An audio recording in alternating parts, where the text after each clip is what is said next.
On paper, Into the Woods has absolutely everything I love. It's fairy tales, it's dark, a little bit gothic in the architecture, it's a musical with some amazing songs and an exceptionally powerful cast. And in the execution, I thought it was amazing. I'm actually quite surprised that it only has a total of 5.9 out of 10 on IMDb. And I don't necessarily know why. I'm not saying it's perfect. There are certain things about this that I think they could have done better. And as much as I loved Johnny Depp in this, I thought his character was a little bit unsuitable for children, to put it politely. And I'm not the biggest fan of James Corden, so I didn't particularly like his role in this.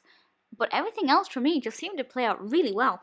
So if you haven't seen this, it kind of revolves around this baker and his wife who cannot have children because of a curse created by a witch.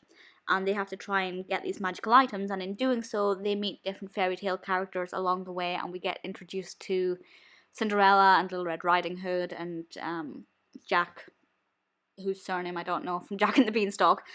And it's just a lovely, dark, really exciting, thrilling way to relive fairy tales with a sprinkling of Disney magic and a beautiful darkness to it. As a fan of gothic and darkness, for me that just played right into my hand and I absolutely loved it. This was directed by Rob Marshall with a screenplay by James Lapine. It was nominated for 3 Oscars with an additional 11 wins and a total of 71 nominations. It's insane. And the cast is incredible. So we'll go through the cast quickly and I'll kind of mention some of the characters who we come across. Anna Kendrick is Cinderella. I was worried this would be the Cinderella show because Cinderella usually is a more prominent character in films like this. I should also point out I haven't seen this on stage, but I would love to. Kendrick is a brilliant Cinderella. Daniel Huddleston plays Jack, and I thought his performance was adorable. He was brilliant. As I said, James Corden's in this. He is the baker and the narrator, so he has quite a prominent role. I have no issues with his performance. I'm just not... I think he's overhyped, so I'm just averse to that. Emily Blunt is the baker's wife, and I love her.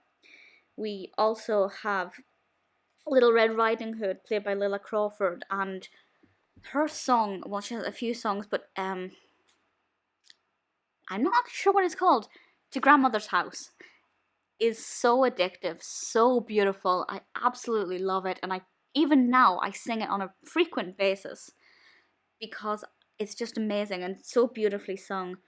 Obviously, a standout performance from Meryl Streep, who plays the witch, and she's got some really intricate, almost tongue-twisting lyrics.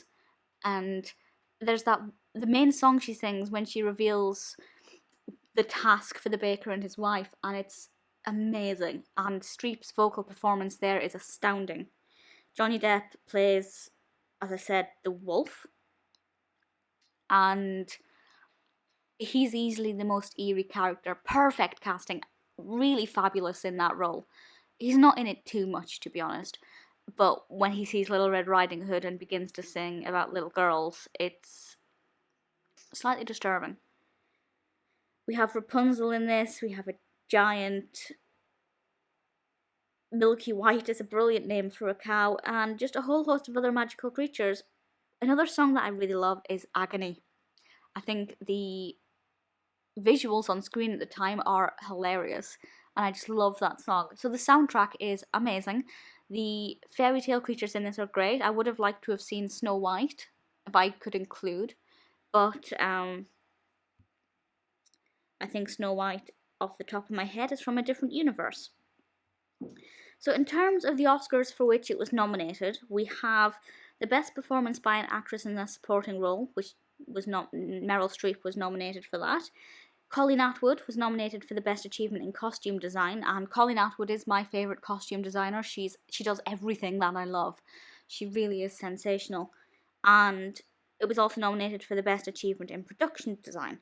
So I'm going to very quickly check and see which films actually won, because I think it definitely should have won the first 2, at the very least. So, the Best Actress in a Supporting Role for that year, so this would have been the 2015 Oscars, it went to Patricia Arquette in Boyhood, which, fair enough, but I think Meryl Streep's performance was significantly better. Not that I've seen Boyhood, but I've seen bits and pieces of it. And then in terms of costume design, I'm trying to think what would have been released at that point with a very powerful costume. Unfortunately, the costume design, all right, fair enough. Well, it was actually a really strong lineup. So, best achievement in costume design, the nominations were for Mr. Turner, Maleficent, Into the Woods, Inherent Vice, and the winner, Grand Budapest Hotel. And I do think the costumes in Grand Budapest Hotel were very good, but I still think Into the Woods should have won. I have a very large soft spot for Into the Woods. I would love to see it on stage. I love the musical, I love the performances, I love the feel that it gives. It's amazing. As I said, I don't know how it's only got 5.9 out of 10 on IMDb, because I think it's one of my favourite musicals. Certainly film musicals. I don't know how it would compare on stage. If you've seen it on stage, I would love to know kind of what you think of it and how it differs. But for now, I'm pretty content with the film.